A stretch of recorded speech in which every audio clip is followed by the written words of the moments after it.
गजा में इस वक्त लहू बहाया जा रहा है मासूम फ़लस्तीनी बच्चों का, ख़वातीन का, बूढ़ों का और बेगुनाह लोगों का, और ये मुसलसल अमल है। और अब जब हमास ने ये हमला किया उसके बाद ये सिचुएशन मज़ीद सख्त कर दी गई है। हमले से ज़्यादा ये दिफा है जिसके लिए हम लफ्ज़ इस्तेमाल करें। हमारे साथ इस वक्त मौजूद हैं मंसूर जाफ़र साहब,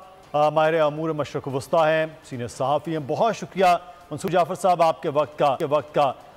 मंसूर साहब, इस वक्त सिचुएशन जो है वो क्या है? ताज़ा तरीन आपके पास क्योंकि इत्तलात वहाँ से होती हैं, बताइएगा। बताया जा रहा है तकरीबन 3000 के करीब जो हैं वो लोग ज़ख्मी हैं, कोई 1500 के करीब शहादतें वो हो चुकी हैं। क्या सिचुएशन है सर ग्राउंड्स पर? ग्राउंड की सिचुएशन जो है जी वो जिसे कहना चाहिए वो बदतर से होती जा रही है। खासतौर पे जो कल रात है, यानी आज छठा रोज़ है इसराइल की इस वहशियाना कार्रवाई का, जिसके नतीजे में तकरीबन 1200 के करीब शहादतों की इस वक्त तक तस्दीक हो चुकी है और उनमें 60% तादाद जो है वो औरतों और बच्चों की है। और इसी तरीके से जो गजा के 20 हॉस्पिटल हैं वो इस वक्त बिल्कुल जिसे कहना चाहिए वो मुर्दा खानों में तब्दील हो चुके हैं। वहाँ पे किसी किस्म का कोई मेडिकल ट्रीटमेंट जो है वो मैसर नहीं है और वहाँ पे मेडिकल सप्लाईज नाकाबंदी की वजह से, उस इलाके की कट ऑफ की वजह से टोटली ख़त्म हो चुकी हैं। बिजली कल रात से वहाँ जो है वो नहीं है और इस वक्त जो पेट्रोल के जरिए जनरेटर चलाए जा रहे हैं वो भी बहुत महदूद पैमाने पे, महदूद जगहों पे, और तकरीबन गजा के आप कह लीजिए कुछ 300 के करीब जो है मकानात, बिल्डिंग्स जो मुख्तलिफ हैं वो गिराई जा चुकी हैं इस वक्त तक। और उसमें बहुत सारी बिल्डिंग और इमारतें ऐसी हैं कि जो बगैर किसी प्रायर वार्निंग के जो है वो बॉम्ब की गई हैं, जिसकी वजह से वहाँ रहने वाले लोग जो है वो रात के वक्त सोते हुए जो है उनकी छतें उनके सरों पर आ पड़ी और वो बगैर किसी मदद और रेस्क्यू के जो है वो इस जहान से रुखसत हो गए। तो ये वहाँ पे इंसानी अलमिया जो है इस वक्त जन्म ले चुका है।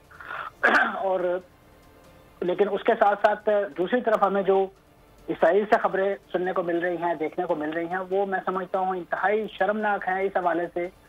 कि एक तरफ तो जंग का अलाव गर्म है और उसमें मजीद जलती पे तेल डालने के लिए अमरीकी बहरी बेड़ा और फिर उस पर मजीद बहरी भेड़े जाने के ऐलानात, वो ही मेरा ख्याल है फलस्तीनियों के जख्मों पर नमक काशी के लिए काफी थे कि अब जो है उनके वजीर खारजा खुद बनफ्से नफीस जो है वो तल अवीव तशरीफ लाए हैं और उन्होंने बड़े ही गैर रवायती अंदाज में उनका इस्तकबाल किया गया है। आमतौर पे अमेरिकन ऑफिशियल जो हैं या अमेरिकन जो डिप्लोमेट्स हैं वो लो रैंकिंग ऑफिशियल्स के साथ बगलगीर नहीं होते। तो ब्लिंकन जो हैं वो शायद मुतासर हुए हैं मोदी से, उन्होंने हर दूसरे तीसरे ऐरे गैरे जो इस्तकबाल करने वाले को है बड़ी गर्मजोशी से मुआनका किया। ये हाल जैसी था उनका अपने इन जो उनके आउटपोस्ट है मशरक़ वस्ता में अमरीकी, और उसमें जो उनके मुहाफ़िज़ का किरदार अदा कर रहे हैं इसराइली सियासी और फौजी हुक्मरान वहाँ पे। तो इसी तरीके से वहाँ पे इस वक्त मंसूर जाफ़र साहब, यहाँ आपकी इसी बात पे जो हम भी ये फुटेज देख रहे थे, ये एक अमल है अमेरिका का सपोर्ट के लिए खड़ा होना इसराइल के साथ, और दूसरी जानिब हमें बयानात की हद तक तो कुछ चीज़ें मिल रही हैं लेकिन उससे ज़्यादा कुछ नहीं है। हम तो इंतज़ार कर रहे थे को OIC का हंगामी इजलास बुलाने या यूनाइटेड नेशन के इजलास बुलाने के लिए कोई रिक्वेजिशन देना मुस्लिम कंट्रीज़ का। यहाँ सूरत हाल उस तरह नहीं है, क्यों?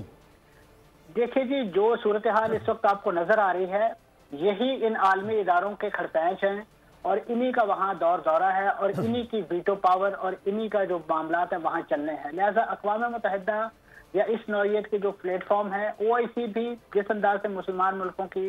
इस वक्त तकसीम दर तकसीम की सूरत हाल है उसमें वो इतना इफेक्टिव फोरम नहीं रहा है। उससे माइक्रो लेवल पे जो कल इजलास काहिरा में हुआ जिस अरब लीग का, उसमें अरब ममालिक थे, मोस्टली मिस्र में हुआ, अब वहाँ से जो बयानिया हमें देखने को मिलता है, जो एलामिया सामने आया, उसमें वही रिवायती तरीकाकार जो डिप्लोमेसी का होता है कि फरीकैन को जो है वो तशद्दुद रोकने का जो है वो जोर दिया गया, यानी एक लिहाज से दोनों को बराबर कर दिया गया है। जालिम और मजलूम जो है वो एक ही पलड़े में ला खड़े किए हैं। और इस नौइयत के इजहार जज़्बाती के जो इजलास हैं, मैं समझता हूँ उनका तो फलस्तीनियों को कोई फायदा नहीं होने का, बल्कि उनके काज को नुकसान होगा कि ये चीजें इसराइल ही के मौक़िफ़ को स्ट्रेंथन करती हैं। और अब जब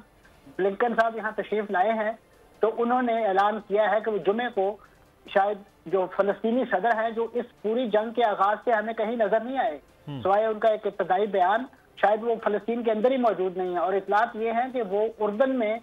ब्लिंकन साहब से मुलाकात करेंगे। तो इससे बड़ी शर्मनाक बात और क्या हो सकती है मैं समझता हूँ ये विजिट जो है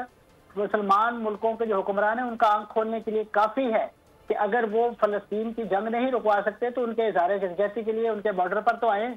उनके लिए कोई परचम तो लहराएं। और ये वो लोग हैं कि जो अपना लाओ लश्कर लेकर भी आ रहे हैं और साथ सफारती और डिप्लोमेटिक इमदाद जो है, जो सपोर्ट है वो लेकर भी खुलेआम दिन की रोशनी में उनका जहाज जो है वो उतरा है, ये जानते बूझते हुए कि तल अबीब पर भी जो है इस वक्त रॉकेटों की बारिश है और वो भी मुजाहमती तंजीमों के रॉकेटों के हमलों की जद में है, लेकिन वो अपनी जान पे खेल के रिस्क लेकर आए हैं क्योंकि उन्हें मालूम है। और इसी तरीके से उन्हें यकीनन इसराइलियों से तो हमदर्दी अपनी जगह है, लेकिन सबसे बढ़ के इस वक्त तकरीबन 14 के करीब जो उनके अमेरिकन हॉस्टेजेस हैं हमास के पास गजा के अंदर, उनकी रिहाई उनके लिए बहुत बड़ा इशू बनी हुई है क्योंकि वो अपने ओवरसीज जो अमेरिकन हैं उनको बेयारो मददगार नहीं छोड़ते। तो अब उनकी रिहाई का एजेंडा लेकर आए हैं और अभी एक ही एजेंडे पर बात कर रहे हैं कि किसी तरीके से मिस्र के जरिए जो है उन्हें बाहर निकाला जाए ताकि उनकी जान बच सके। और इसी तरीके से जितने बड़े पैमाने पे अमेरिकन का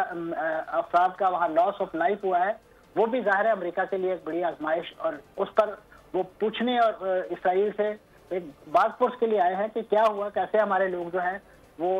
इसराइल फलस्तीनियों के रॉकेटों का जो है वो अच्छा, एक